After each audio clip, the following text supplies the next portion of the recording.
nga xamante ni jàpp nañ ni nouvelle bu neex la ndax kat seen teewaay fii moom day wane rek ne li nga xamante ni moom la suñu gouvernement yi bëgg à rappeler que ni conseil des ministres nag aj nañ ko du am ba beneen jour parce que délégation bi nga xamante ni moom la premier ministre xam mu ngi leen di dalal mu ngoog muy délégation bi jógee fee Émirats arabes moom premier ministre ñu amal nag ab visite de travail fii ci Ndakaaru moom premier ministre bi nag moom moo leen daal di dalal ngir nag ñu waxtaanee ci diggante Sénégal ak Émirats arabes li jëm ci ay projets yi nga xamante ni moo inscrire ci agenda national de transformation bi nga xamante ni ce gouvernement la teg na ko alors ñoom daal dinañuy ñëw fii ci Sénégal moom le premier ministre dalal na leen ci li nga xamante ni moo di ab waxtaan bu ñu nar a amal Fatou maa ngi lay envoyé photo yi.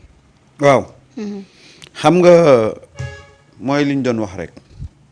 lii ça entre dans l'ordre normal de ni gouvernement bi di doxee bu ngeen rappelé woo Ousmane Sonko bi mu jógee Émirats arabes unis premier ministre daf ne lépp lu jëm ci wàllu golfe bi. ouais.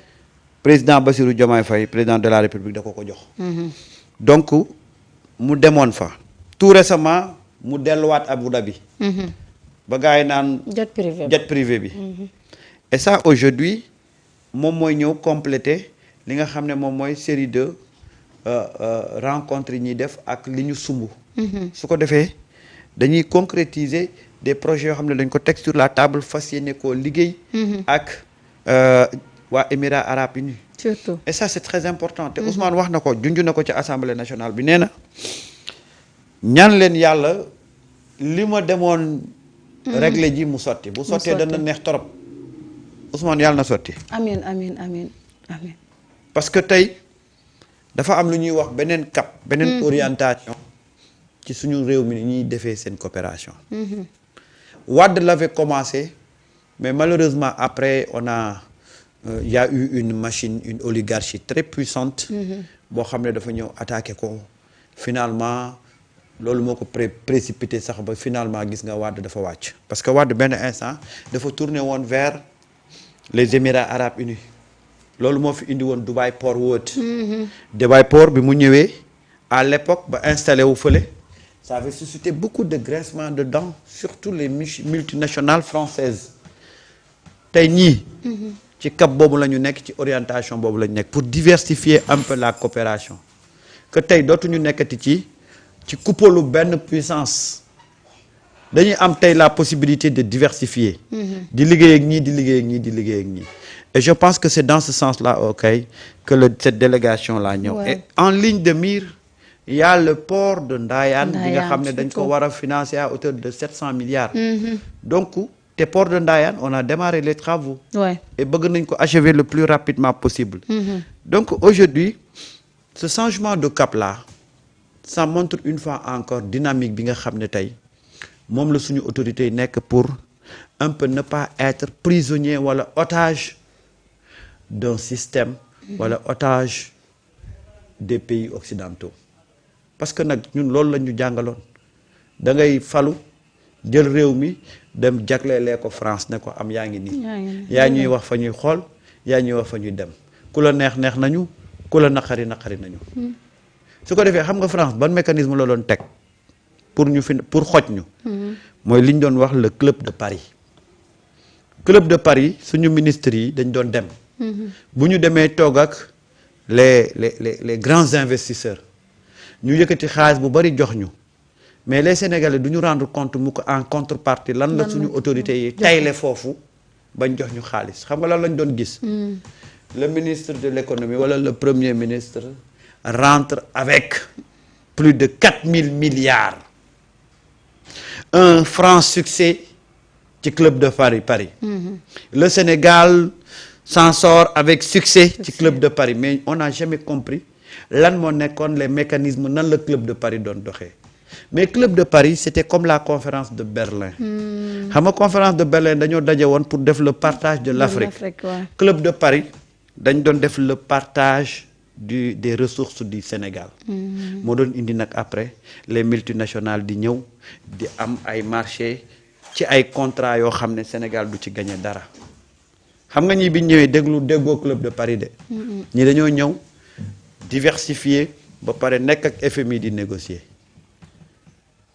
bañ FMI xoj leen xaaruñu FMI ñu continuer tey loolu moo waral nous avons un État aujourd'hui qui a les coudées franches et qui est en train de dérouler malgré ñu toog presque 2 ans on n'a pas reçu 1 franc du FMI ba pare nag li ci gën a extraordinaire mooy ñu continuer di wàññi ay denrées. waaw mais ça il faut wàññi mais xoolal contexte bi ñuy wàññi. ah. yow yaa ngi wàññi ci contexte boo xam ne yow da nga ñëw fekk mu am problème économique. FMI accompagné wu la. yow tu t'es basé sur des ressources endogènes nga dem bay wàññi ay denrées ci période bi mais ça il faut être le gouvernement de Ousmane Sonko pour le faire. Ouais, c'est important. Et moi je pense que aujourd'hui nous devons accompagner nos autorités par rapport ak ci lii ñu nekk nii. bu ko defee ñu xam ne donte benn instant le débat politique avait un peu éclaboussé beaucoup de choses. wala avait un peu je sais pas nëbb li nga xam ne moom moo nekkoon le véritable débat économique. mais tey Ousmane avec sa délégation on va suivre ci lan la ñuy tënku. mais en tout cas l'espoir est permis. L'espoir est permis seet naa leen. la délégation émirats arabes bi nga xamante ni moom le premier ministre dalal na leen ngir nag ñu ab visite d'amitié waxtaan itam ci yenn ci ay projet ak programme yi nga xam ne teg nañ ko à rappeler que ni conseil des ministres nag du am tey yóbbu nañ ko ba suba ndaxte le premier ministre moom moo leen di dalal di waxtaan ak moom ci yooyu les projets. Alors quand j'ai vu l'information bien que ni ñun on avait une avance quand même ci information bi bien avant que gars yi di ko lii parce que il faut rappeler que le premier ministre dem na Arabie Saoudite te bi muy def question d'actualité waxoon na ko nañu ñaan yàlla la ñuy fa wuti woon antu léegi nag ci phase de finalisation bi la alors ñoom délégation boobu ñëw fan la ñu bëgg ci ba yan domaine la ñu bëgg a investir mooy domaine yi nga xamante ni ñoom ñooy décoller l'économie d'un pays et comme yooyu ñoom ñooy décoller l'économie d'un pays alors que moom foofu la am ay partenaires jox ma sama ginaar bi waaye sama kii lii nu mu tudd waaw mu ngi noonu jox ko lii kanaar la de wala kanaar la de jërëjëf sama kanaar gi waaw gis ngeen kanaara gi de jërëjëf waay yéen a ngi yàq sama liggéey bi de wallaay alors donc xooleen sama micro gars yi ñu ngi koy signaler je ne sais pas c'est quoi exactement mais à mon niveau moom c'est ok waaw léegi moom le premier ministre bu mu demee dafa am ay investissement yu am solo yoo xamante ni gars yi dañ ko waroon a investir et investissement yooyu noonu demoon na ci yenn secteurs yi ba war a yegg plus de 1000 milliards di dem et mooy usine bi nga xamante ni dañu waxoon ne usine la buy def aluminium parce que dans toute la sous-région ñun amuñu donc benn usine moo xamante ni moo ko liggéey mais dañ na usine boobu dëkk bi muy war a mën a nekk il faut mu am benn stabilité énergétique alors que le Sénégal ci secteur yëpp gis nañu ne am na ko mais dafa war a am également stabilité politique mais bauxite bi nga xamante ni moom mooy gën a nekk matière bi nga xam ne moom mooy tax loolu mën a dox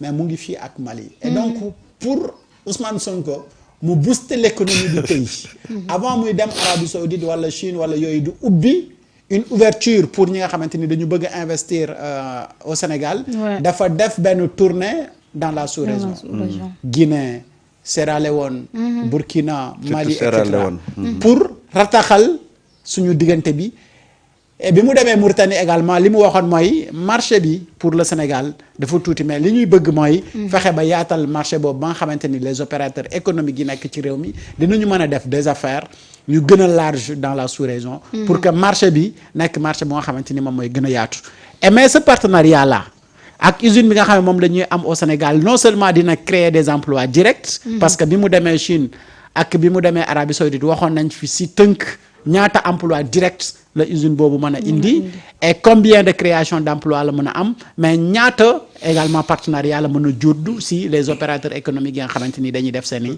business un peu partout donc yaa ngi gis ne le premier ministre mu ngi liggéey pour faire décoller l'économie du pays. Mais dans le secteur des hydrocarbures Sénégal dafa nekk producteur de pétrole et de gaz et que les Arabes Abu Dhabi dañu am une expérience avérée ci secteur boobu noonu. Et dañu nekk ay investisseurs yu nga xamante ni duñu la def comme ni la FMI di def wala Banque mondiale wala et cetera dañuy cibler ay secteurs yu nga xamante ni ñoom secteurs yooyu la ñu bëgg a investir bu fekkee ne am ngeen accords yi ak un partenariat gagnant-gagnant ñoom ñu investir mais yéen tamit ngeen exploiter mais ci accords yi dafa am lu nga xamante ni Ousmane Sonko daf ne woon faw loolu am mooy. Expérience beeg yeneen yi nga xamante ni dafa war a des ci biir Sénégal yooyu àla kulli xaal faaw mu des. surtout et que loolu après moom mooy tax doomu Sénégal yi mën a am expérience ba ëllëg. keneen ku amati opportunité boobu en Afrique au lieu ngay dem Arabie Saoudite donc sa cible Sénégal lay doon nga ñëw liggéey ak des Sénégalais ñu dem ñoom sa dëkk ñu apporter la donc expérience ak expertise boobu noonu pour que le Sénégal enfin nekk un pays donc développé voilà li nga xamante ni loolu la premier ministre du Sénégal bi nekk bu njëkk ba chinois yi bu bëccëgee ñu ñuy forloo brique rek di ñu forloo brique bu guddee nag ñu làqatu ci seen biir di def ay schéma moo tax da ngay liggéey ak chinois ba keroog ngay pare doo xam sax nu ñuy tegee fer ba lonk ko brique rek lañ lay forloo bu guddee nag ñu làqatu def li ñuy def et c'est important da nga doon xool fii je me rappelle gis nga nekkoon nañ ci benn groupe ñu am imprimerie mais est-ce que xam nga imprimerie bi bu paanee dañuy jëli un italien mu jóge Italie ba tey ji imprimerie boobu paane italien boobu bu ñëwul du tàkk. xoolal moom moo ko monté moom moo dem bu imprimerie bi paane moom la ñuy woo mu ñëw nekk fi ñu loger ko hôtel ba pare di ko fay li mu war a réparer. aéroport AIBD. lu mel noonu moo ñu dal ak les Turcs. keroog ba ñu demee c'est-à-dire mooy li ma doon fi noonu expliquer un jour ci construction wu Ellipse projet. te yooyu yu ñu war a corriger la. xam nga ni hôpital yi Ellipse projet tabax yépp plan informatique bi ak plan d'électricité bi benn sénégalais amu ko xam nga loolu sax. mu ne. plan ba suñu hôpitaux yi nga xamante ni Ellipse projet moo ko tabax. ma ni benn sénégalais amul plan informatique bi benn sénégalais amul plan électricité bi. tey. bu fekkee ni une information wala informatique dafa am lu sa can ca hôpitaux yooyu faaw nga fay ay service u Ellipse projet pour ñu ñëw régler ko su dul loolu keneen kuñ ko jox mën nga ko yàq de même que électricité bi boo xoolee loolu c'est-à-dire délivrer wuñu ces plans d'information loolu moom moo ñu dal également ci AIBD ba tey bu AIBD amee problème de climatisation à AIBD dañu mujjee di jënd ay climatiseur frigo di ko fa teg parce que plan d'information bi amuñu ko. xoolal loolu rek. Ousmane Sonko nag yooyu lay bañ mu dal Sénégal ci yeneen projet yi nga xamante ni moom la ñuy am mooy que ni sénégalais yi dañ leen war a impliquer parce que le développement du pays mënuñu ko def. sans pour autant qu'il y ait l'implication donc des sénégalais. Et donc nos experts yi nga xamante ni ko Déthié Fall Kagné ñi jàng ci école yu baax yi am ci diplôme yi gën. mais pourquoi ñun waruñu mën a compter ci doomu Sénégal yooyu pour développer le Sénégal parce que tout simplement la ñuy wëri ak la ñuy soxla doxal ko ka koy indi daf ñu koy nëbbu. te loolu ñañu koy seqal dañ koy nangu. après ñoom bu ñu demee yóbbuwaale loolu et que xam nga ni suba ak ginnaaw suba da ngay soxla seen service. te donc faaw nga fay kiy déplacé wu mu ñëw fay ko fu muy dëkk fay ko lu muy nangam sangam. ci benn affaire bu ndaw. loolu yomb na di. waaw noonu lay demee di. noonu lay demee di. ñun groupe bi ñu nekkoon roto offset nekkoon Sodida ay italien ñoo ko monté bu paane da ngay jël italien bi mu ñëw defar ko waaye danaa la wax de waxtaan gi mu waxtaan ak gars yi jógee fële ci Abu Dhabi waxtaan nañ ba déggoo 17 heures ñu signé li nga xam ne moom mooy mémorandum d'entente bi à 17 heures na ci ñëpp dem di ko suivre ndax lu rëy la bu ko defee ci lañ waxtaanee li topp doon waxtaan sànq rek waxtaan nañ ci agriculture waxtaan nañ ci santé maanaam mbiru wér-gu-yaram waxtaan nañ ci numérique waxtaan nañ ci mine waxtaan nañ ci logement sociaux boobu am na solo de am na solo kay waaw dëkkuwaay ni ñu def ba mu am dimbale leen ñu nag bu leen fi génne plateforme ya génnoon yooyu day traumatiser nit ñi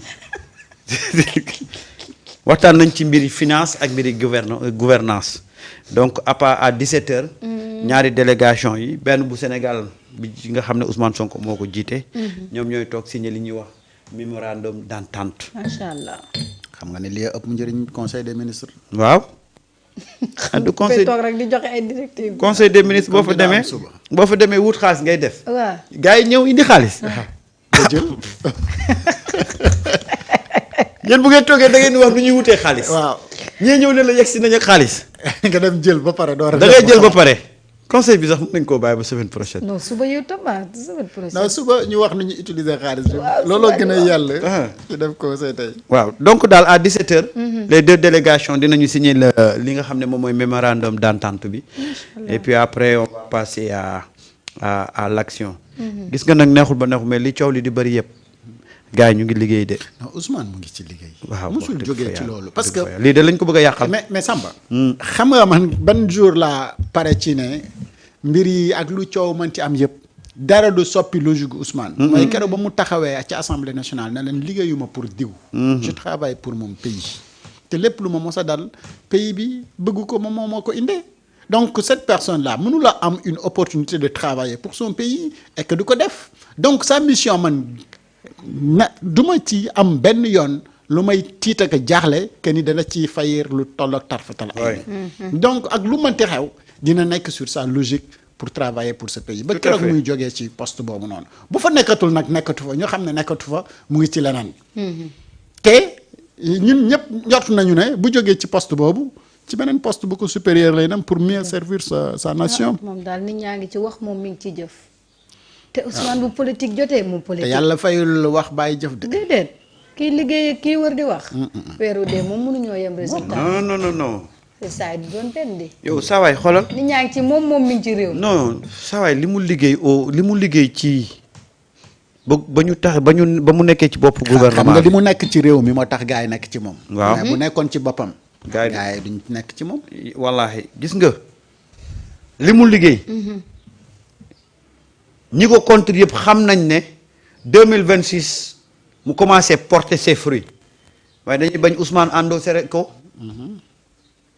mais ñoom xam nañ li Ousmane liggéey ci secteur yi xam nañ ko te xam nañ ne à partir de 2026 affaire yi commencé génn te xam nañ ne bu génnee tamit Ousmane dañ koy rëkkal ay junjum léegi nag dañu bëgg a fexe ba loolu mu liggéey ba fii.